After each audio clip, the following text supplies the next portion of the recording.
Shalom Bapak Ibu yang terkasih di dalam nama Tuhan Yesus. Saya mau mengucapkan terima kasih kepada setiap kita yang telah mengklik dan mengikuti ibadah online Gereja GKPB MDC Karawang. Saudara-saudaraku yang terkasih di dalam nama Tuhan Yesus, sebelum lebih jauh kita mendengarkan kebenaran firman Tuhan, mari terlebih dahulu untuk kita berdoa. Tuhan Yesus yang baik, kami mengucap syukur untuk hari ini. Kami boleh kembali ibadah online, dan kami boleh kembali mendengarkan kebenaran firman-Mu. Tuhan, ajar kami boleh mengerti isi hati-Mu, apa yang Tuhan inginkan dalam hidup kami. Tuhan, terima kasih. Terpujilah nama-Mu. Dalam nama Yesus Allah kami yang hidup, kami telah berdoa dan mengucap syukur. Haleluya. Amin. Saudara-saudaraku yang terkasih di dalam nama Tuhan Yesus, 3 hari yang lalu kita telah memperingati hari kenaikan Tuhan Yesus kita ke surga. Tentu hal ini merupakan suatu kebahagiaan, merupakan suatu sukacita, bukan hanya murid-murid Yesus pada waktu itu, tetapi bagi kita, saya dan saudara pada hari ini juga merupakan suatu kebahagiaan, boleh memperingati Yesus Kristus naik ke surga. Karena kita tahu bahwa Allah kita hidup, bahwa Allah kita itu nyata, dan Dia sekarang telah naik ke surga. Dan pada hari nanti Tuhan Yesus juga telah berjanji bagi kita bahwa Dia akan datang kembali ke dunia ini untuk yang kedua kalinya. Bapak Ibu yang terkasih dalam nama Tuhan Yesus, ketika 2000 tahun yang lampau Tuhan Yesus ada di bumi ini, sebelum Dia naik ke surga, Tuhan Yesus menyampaikan pesan-pesan, pengajaran-pengajaran yang begitu memberkati kita sampai saat ini. Ada banyak pesan-pesan pengajaran yang Tuhan sampaikan kepada murid-murid Yesus, kepada orang-orang yang dijumpai oleh Tuhan Yesus. Dan tentu Bapak Ibu, pesan-pesan itu juga masih sangat bermanfaat, masih sangat menjadi acuan hidup kita sampai saat hari ini. Karena dikatakan tidak ada satu iota pun yang dapat hilang sampai semuanya boleh terjadi.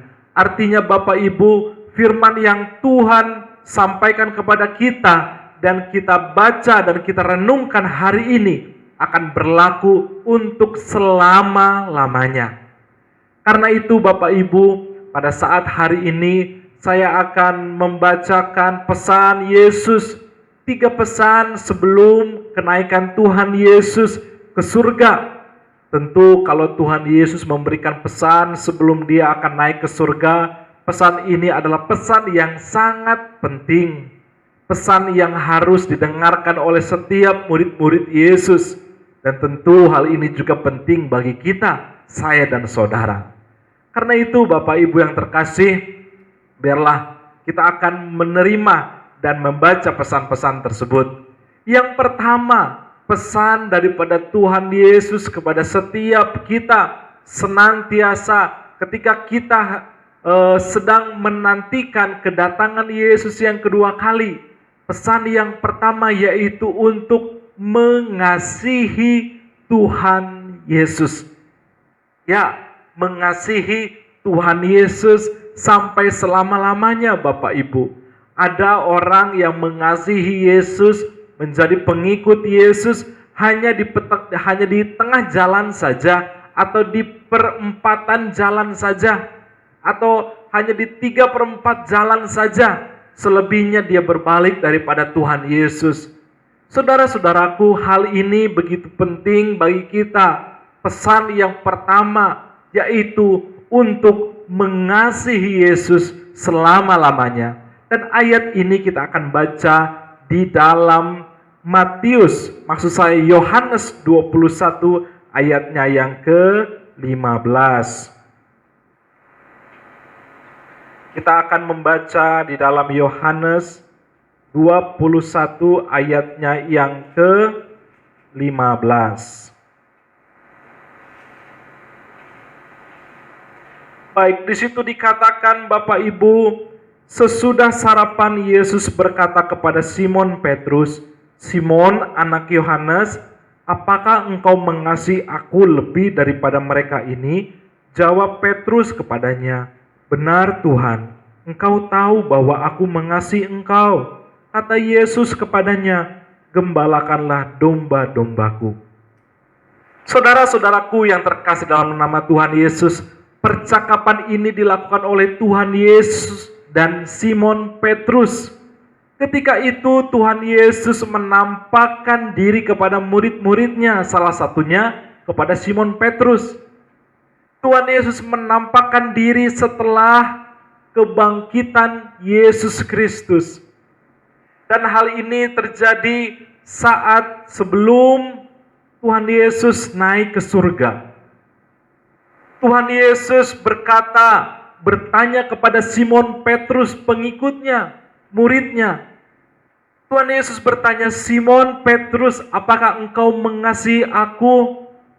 Dan Simon Petrus menjawab, "Ya Tuhan, aku mengasihi engkau."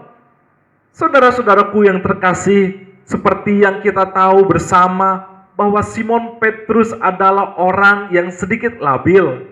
Karena mungkin hari ini dia berkata, "Ya, aku mengasihi engkau." Tetapi besok atau lusa beda lagi yang dia lakukan.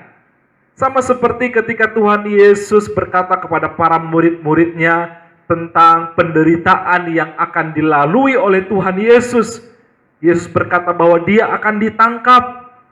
Lalu Petrus, salah seorang murid Yesus, berkata, "Tuhan, sama sekali aku tidak akan membiarkan engkau ditangkap dan bahkan aku tidak akan pernah menyangkal engkau." Tetapi pada suatu hari ketika Yesus ditangkap, saudara-saudaraku, dan ketika itu beberapa orang mengenali bahwa Petrus ini adalah murid Yesus, tetapi Petrus tidak mengakui bahwa dia adalah murid Yesus. Petrus menyangkal Yesus pada waktu itu. Ya, Petrus adalah seorang yang sedikit labil. Apa yang dia katakan belum tentu itu juga yang dia lakukan. Saudara-saudaraku, pada waktu itu Yesus berkata kepada Petrus, "Petrus, apakah engkau mengasihi aku?" Petrus menjawab, "Ya Tuhan, aku mengasihi engkau." Saudara-saudaraku, menarik di sini karena Tuhan Yesus mengulangi pertanyaan yang sama sebanyak 3 kali. "Petrus, apakah engkau mengasihi aku?" Hal ini tertulis di dalam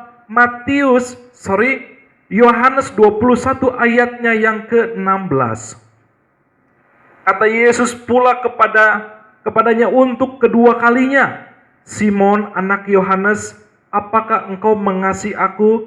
Jawab Petrus kepadanya, "Benar Tuhan, engkau tahu bahwa aku mengasihi engkau." Kata Yesus kepadanya, "Gembalakanlah domba-dombaku."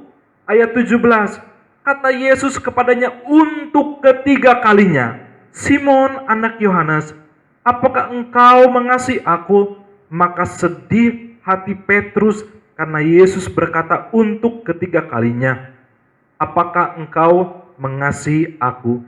Dan ia berkata kepadanya, "Tuhan, engkau tahu, segala sesuatu engkau tahu, bahwa aku mengasihi engkau." Kata Yesus kepadanya, "Gembalakanlah domba-dombaku." Saudara-saudaraku yang terkasih, Tuhan Yesus mengulang sebanyak 3 kali pertanyaan, "Apakah engkau mengasihi aku?" Pada saat hari ini juga pertanyaan yang sama disampaikan kepada kita. Apakah kita mengasihi Yesus? Apakah kita mengasihi Yesus? Apakah kita mengasihi Yesus? Tentu kita mudah berkata, "Ya, aku mengasihi Yesus." Tetapi mengasihi Yesus harus dibuktikan dengan setiap perbuatan kita, dengan setiap perbuatan kesetiaan kita, menjalani hari lepas hari, iman kita terus terpaut kepada Tuhan Yesus. Saudara-saudaraku yang terkasih di dalam nama Tuhan Yesus, Saya ingin mengajak setiap kita untuk tetap setia di dalam Tuhan Yesus. Jangan berhenti di pertengahan jalan atau berhenti di 3/4 jalan sampai selama-lamanya. Sampai Tuhan mengangkat kita, kita harus tetap percaya Tuhan adalah Allah kita dan kita harus mengasihi Dia. Saudara-saudaraku yang terkasih, pesan yang pertama yang Tuhan sampaikan sebelum kenaikan Tuhan Yesus adalah supaya kita mengasihi Yesus, mengasihi Dia dengan segenap hati kita, dengan segenap akal budi kita, dengan segenap kekuatan kita. Kasihanilah Tuhan, kasihilah Tuhan, Tuhan kita Yesus Kristus. Pesan yang pertama saudaraku yang disampaikan kepada Simon Petrus, yang juga disampaikan kepada saya dan saudara. Saudara-saudaraku, pesan yang kedua sebelum Tuhan Yesus naik ke surga yang disampaikan kepada murid-muridnya, yaitu adalah supaya kita tetap setia di dalam perkara-perkara yang kecil. Ya, setia di dalam perkara-perkara yang kecil. Saudara-saudaraku yang terkasih, apabila kita setia di dalam perkara kecil, maka Tuhan akan memberikan dan kita sudah siap untuk perkara yang besar. Saudara-saudaraku yang terkasih, hal ini tertulis di dalam Matius 25 ayatnya yang ke-15. Mari kita membuka.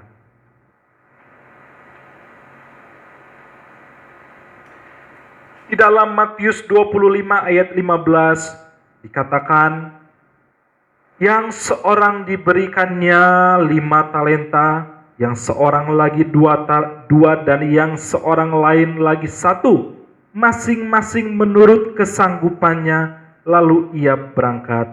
Segera pergilah hamba yang menerima 5 talenta itu. Ia menjalankan uang itu, lalu beroleh laba 5 talenta. Hamba yang menerima 2 talenta itu pun berbuat demikian juga dan berlaba 2 talenta. Tetapi hamba yang menerima 1 talenta itu pergi dan menggali lubang di dalam tanah, lalu menyembunyikan uang tuannya.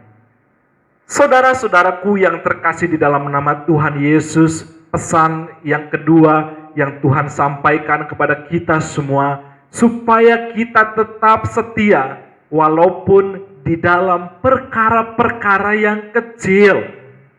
Saudara-saudaraku yang terkasih, di dalam ayat firman Tuhan ini diilustrasikan ada seorang tuan yang hendak pergi ke negeri yang jauh.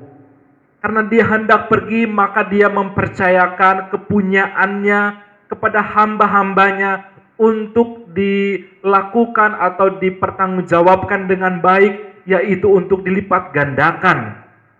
Saudara-saudaraku, benar saja beberapa waktu kemudian sang tuan kembali dan memanggil seluruh hamba-hambanya itu. Lalu seorang hamba yang diberi 5 talenta berkata, Tuhan, apa yang Tuhan berikan 5 talenta itu sudah aku lakukan dan aku kembangkan sehingga 5 talenta itu menjadi 10. Lalu hamba yang kedua yang diberikan 2 talenta juga sama, mengembangkan apa yang Tuhan berikan dan Tuhan percayakan, yang tadinya 2 menjadi 4. Tetapi berbeda dengan seorang hamba yang diberikan 1, dia menggali lubang dan menanam talenta itu di dalam tanah. Dengan artian bahwa dia tidak melakukan apa-apa. Dia tidak mengindahkan perintah daripada sang tuan. Walaupun hanya 1, tetapi dia tidak percaya atau dia tidak melakukan perkara-perkara yang kecil tersebut. Saudara-saudaraku, di akhir cerita ini, Tuhan Yesus berkata kepada semua hambanya. Sang tuan berkata kepada orang yang mempunyai 5 talenta dan mengembangkannya sehingga 10, berkata bahwa orang itu adalah orang yang terpuji karena dia mampu mempertanggungjawabkan apa yang Tuhan percayakan kepada dia. Yang kedua juga Tuhan puji, tetapi orang yang mengubur talenta itu di dalam tanah, Tuhan menghardiknya dan menghukumnya. Saudara-saudaraku yang terkasih, pesan ini disampaikan kepada murid-muridnya supaya mereka tetap melakukan perkara-perkara yang kecil dan setia dalam perkara-perkara yang kecil. Bapak Ibu yang terkasih, dalam nama Tuhan Yesus, sebenarnya Tuhan ingin memberikan kepada kita, saya dan saudara, perkara yang lebih besar. Perkara yang lebih besar sebenarnya Tuhan sudah siapkan bagi saya dan saudara. Tetapi Tuhan sedang melihat kesungguhan hati kita. Tuhan sedang memperhatikan kita.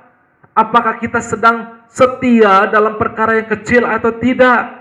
Ya Bapak Ibu, kalau kita tidak setia di dalam perkara yang kecil, dalam artian bahwa kita juga tidak akan mampu untuk menanggung perkara yang besar. Ya, kalau kita tidak bisa membawa beban yang kecil, mana mungkin kita bisa membawa beban yang lebih besar. Karena itu, kita harus terlebih dahulu melatih diri kita dalam perkara-perkara yang kecil, supaya kita siap menanggung beban yang lebih besar. Apabila kita bertanggung jawab dengan perkara-perkara yang kecil, Tuhan akan limpahkan perkara yang lebih besar. Ya, tanggung jawab yang lebih besar. Tentu apabila kita sudah naik jabatan, perkara tanggung jawab yang kita emban akan semakin lebih besar. Tetapi apabila kita tidak setia dalam perkara kecil, maka mungkin kita pun tidak akan menerima tanggungan atau jabatan yang lebih besar pula. Kenapa? Karena semakin besar jabatan seseorang, maka perkara atau beban yang dia tanggung akan semakin besar juga.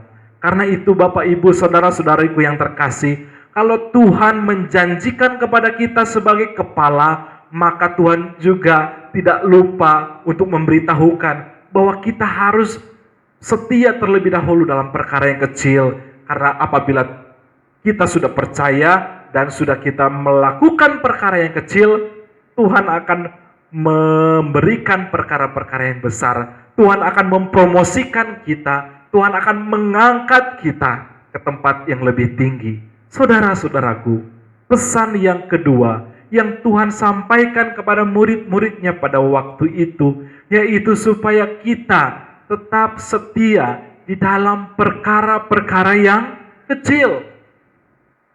Saya inginkan setiap kita, perkara-perkara yang kecil yang Tuhan berikan kepada kita, kita lakukan dengan setia.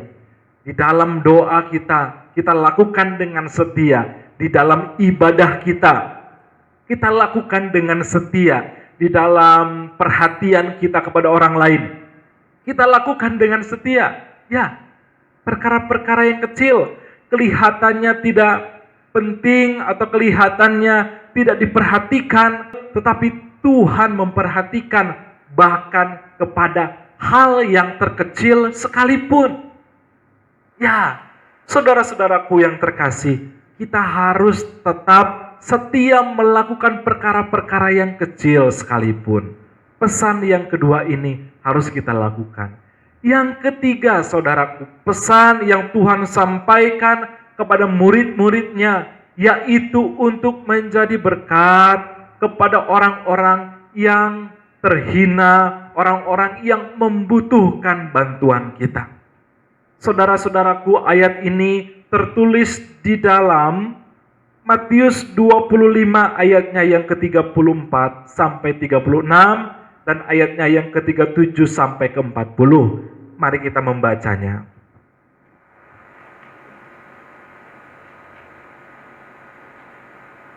Dan raja itu akan berkata kepada mereka yang di sebelah kanannya, "Mari, hai kamu yang diberkati oleh Bapa-Ku, terimalah kerajaan yang telah disediakan bagimu sejak dunia dijadikan. Sebab ketika aku lapar, kamu memberi aku makan. Ketika aku haus, kamu memberi aku minum. Ketika aku seorang asing, kamu memberi aku tumpangan. Ketika aku telanjang, kamu memberi aku pakaian. Ketika aku sakit, kamu melawat aku. Ketika aku di dalam penjara, kamu mengunjungi aku. Saudara-saudaraku yang terkasih, pada waktu itu Tuhan Yesus berkata, marilah hai engkau orang-orang yang benar. Karena engkau ketika melihat ada orang yang kelaparan, engkau memberi makan. Ada orang yang haus, engkau memberikan minum. Engkau melihat orang yang terlunta-lunta, engkau memberikan bantuan. Saudara-saudaraku yang terkasih, Tuhan Yesus pada waktu itu menyampaikan ilustrasi ini kepada murid-muridnya. Lalu murid-muridnya berkata, Tuhan, bila manakah aku melakukan semuanya itu? Yang menarik di sini dikatakan di ayatnya yang selanjutnya, yaitu di ayat yang ke-37, kita membacanya. Maka orang-orang benar itu akan menjawab dia, katanya, Tuhan, bila manakah kami melihat engkau lapar dan kami memberi engkau makan, atau haus dan kami memberi engkau minum? Saudara-saudaraku, pada waktu itu murid-murid Yesus berkata dan bertanya kepada Yesus, Tuhan, kapan saya melakukannya itu untuk Tuhan Yesus? Karena seingat saya belum pernah melakukan memberi makan, memberi minum, memberi pakaian kepada Tuhan Yesus langsung. Tetapi Tuhan Yesus berkata, apabila kita melakukan suatu perbuatan baik kepada orang yang mempunyai kebutuhan, memberi makan, memberi minum, memberi pakaian kepada orang yang sangat membutuhkan, itu bagaikan kita sedang memberikannya langsung bagi Tuhan. Kita memperhatikan Tuhan, kita mengasihi Tuhan. Hal ini tercatat di dalam ayatnya yang ke-39. Dikatakan, bila manakah kami melihat engkau sakit atau dalam penjara dan kami mengunjungi engkau, ayat 40, dan raja itu akan menjawab mereka, aku berkata kepadamu, sesungguhnya segala sesuatu yang kamu lakukan untuk salah seorang dari saudaraku yang paling hina ini, kamu telah melakukannya untuk aku. Saudara-saudaraku, singkat kata, apabila kita melakukan perbuatan yang baik kepada orang yang terhina atau orang yang sangat membutuhkan, itu sama seperti kita mengasihi Tuhan langsung. Itu sama seperti kita memperhatikan Tuhan. Saudara-saudaraku yang terkasih, saya sangat mengucap syukur dengan apa yang telah Bapak, Ibu, saudara-saudari telah lakukan. Memberi bantuan, memberi apa yang Bapak Ibu mampu lakukan untuk setiap orang yang membutuhkan. Ya, Tuhan disenangkan dengan semua perbuatan baik Bapak Ibu saudara-saudari. Ya, karena itu saya terus mengajak setiap kita, mari kita lakukan untuk mengasihi orang-orang di sekitar kita. Karena dengan demikian kita sedang melakukan firman Tuhan. Tuhan Yesus mengasihi setiap kita dan memperhatikan bantuan-bantuan yang sudah kita berikan. Tidak terlalu penting berapa besarnya, tetapi Tuhan memperhatikan hati kita yang terus mau berkorban, yang terus mau memperhatikan orang-orang di sekitar kita. Tuhan melihat hati kita yang sangat mulia. Bapak Ibu yang terkasih di dalam nama Tuhan Yesus, ketika Tuhan Yesus hendak naik ke surga, Tuhan Yesus menyampaikan pesan-pesan ini kepada murid-muridnya. Tentu pesan-pesan ini bukan hanya untuk murid-murid Yesus pada waktu 2000 tahun yang lampau, tetapi pesan-pesan ini juga disampaikan untuk kita, saya dan saudara, dan sampai selama-lamanya. Karena itu Bapak Ibu yang terkasih, sambil kita menantikan kedatangan Tuhan Yesus yang kedua kali janjinya itu, mari kita lakukan pesan Yesus ini, yaitu mengasihi Yesus selama-lamanya. Jangan berhenti di pertengahan jalan, jangan berhenti di 3/4 jalan, tetapi apapun yang terjadi, kita harus mengiring Yesus. Pikul salib itu. Iring Yesus sampai selama-lamanya. Yang kedua, kita harus tetap setia melakukan perkara-perkara yang kecil. Lakukanlah itu dengan setia, maka Tuhan akan mengangkat engkau. Tuhan akan mempromosikan engkau. Tuhan akan melawat engkau. Dan Tuhan akan membuat engkau berhasil. Ya, setia dalam perkara-perkara kecil. Yang ketiga, yaitu supaya kita menjadi berkat dan mengasihi orang-orang yang berkebutuhan di sekitar kita. Saudara-saudaraku yang terkasih di dalam nama Tuhan Yesus, ketiga pesan ini Tuhan sampaikan kepada saya dan saudara. Mari kita lakukan, kita kerjakan bagian kita, karena suatu saat nanti Tuhan Yesus akan datang. Dia akan memanggil kita, menghadapkan kita dengan Tuhan, dan bertanya, apakah yang sudah Tuhan, apakah yang sudah engkau lakukan dengan talenta yang aku percayakan kepadamu? Apakah yang sudah engkau lakukan dengan talenta yang sudah aku percayakan kepadamu, kepada saya dan saudara? Saya sangat berharap kita bisa menjawab seperti orang yang sudah diberikan 5 atau 2 talenta itu. Kita bisa menjawab, Tuhan, aku sudah melakukan bagianku. Aku sudah bertanggung jawab. Aku sudah melakukan dengan setia. Sehingga Tuhan Yesus berkata, baiklah perbuatanmu itu. Marilah masuk ke dalam kerajaanku.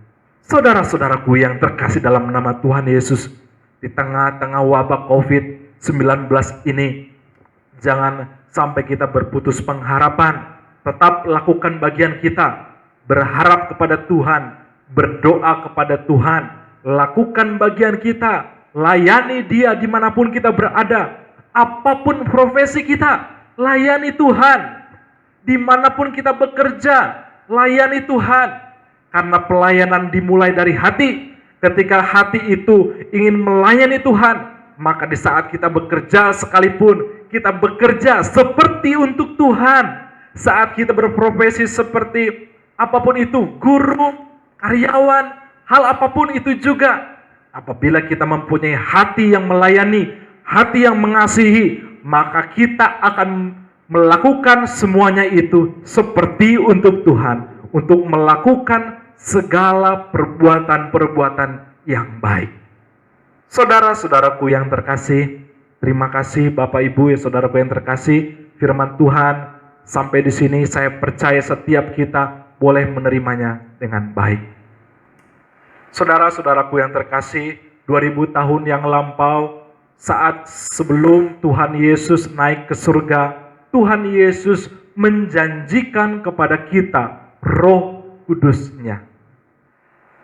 Saat ini Bapak Ibu, saya ingin berdoa untuk kita semua, untuk kita senantiasa dipenuhi oleh Roh Kudus.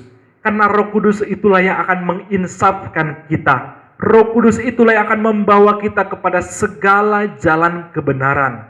Karena tanpa Roh Kudus, kita tidak dapat menyenangkan hati Tuhan. Tanpa Roh Kudus, kita tidak dapat mengerti siapa Allah kita. Karena itu saudaraku, mari kita berdoa untuk senantiasa dipenuhi oleh Roh Kudus, dipimpin oleh Roh Kudus, dan senantiasa ditolong oleh Roh Kudus. Mari Bapak Ibu, kita berdoa. Tuhan Yesus yang baik, pada saat hari ini, kami memohonkan kepadamu, Roh Kudus, yang Tuhan janjikan itu, terus memenuhi hidup kami. Ajar kami ya Roh Kudus, mengerti isi hatimu. Ajar kami ya Tuhan Yesus, untuk terus ada dalam tuntunan Roh Kudus. Kami percaya Tuhan, dimanapun kita berada, kami berada saat ini ya Tuhan. Kami percaya Roh Kudus terus menuntun hidup kami untuk boleh menyenangkan hati Tuhan. Apapun profesi kami, apapun dan siapapun kami boleh menyenangkan hati-Mu.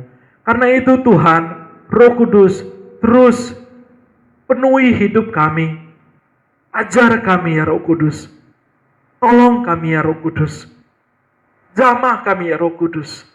Terima kasih ya Bapa, terima kasih Yesus, terima kasih Tuhan. Kau terus melawat kami, Kau terus menolong kami. Roh Kudus, berikan kami kekuatan. Roh Kudus, berikan kami penghiburan. Roh Kudus, berikan apa yang harus kami lakukan. Roh Kudus, tolong kami. Sinari kami ya Tuhan. Terangi jalan kami ya Tuhan. Terima kasih Tuhan. Terima kasih Yesus. Di dalam nama Yesus kami telah berdoa. Amin.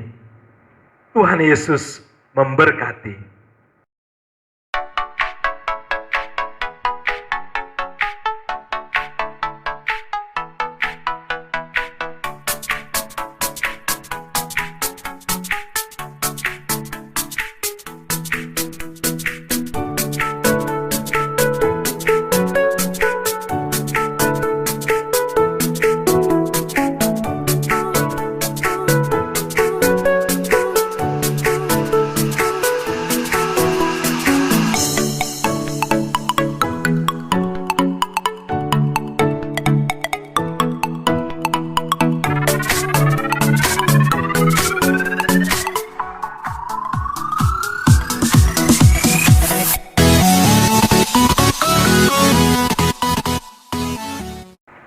Bapak Ibu yang terkasih dalam nama Tuhan Yesus, kita sudah sampai di penghujung ibadah kita. Saya percaya setiap apa yang kita lakukan saat hari ini boleh menyenangkan hati Tuhan. Saya percaya firman Tuhan yang baru saja kita baca dan dengarkan boleh menjadi kekuatan bagi hidup kita.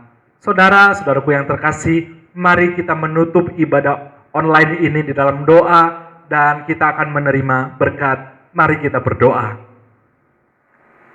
Tuhan Yesus, pada kesempatan hari ini kami bersyukur ya Tuhan, kami masih boleh mengingat kenaikan-Mu ke surga ya Tuhan.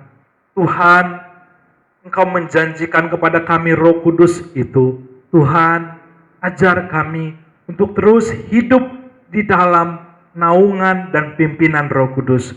Tolong kami ya Tuhan. Tuhan, terima kasih ibadah online ini boleh berjalan dengan baik dan kami akan mengakhirinya. Saudara-saudaraku yang terkasih, mari kita mengangkat kedua tangan kita. Kita akan menerima berkat. Diberkatilah engkau dimanapun engkau berada. Diberkatilah semua yang kau lakukan sehingga Tuhan membuatnya berhasil. Diberkatilah keluargamu. Diberkatilah usahamu. Diberkatilah kesehatanmu. Dan apapun yang kau sedang kerjakan hari ini dan akan datang, biarlah Tuhan melindungi dan membuatnya berhasil. Terimalah berkat juga dari Roh Kudus, tuntunan Roh Kudus yang terus melingkupi setiap kita. Terimalah berkat ini yang datang daripada Allah Bapa Surgawi, daripada Yesus Kristus, daripada Roh Kudus yang kekal sampai selama-lamanya. Di dalam nama Yesus Kristus, Allah kita yang hidup, dan setiap kita yang telah menerima, mari kita katakan, amin. Tuhan Yesus memberkati.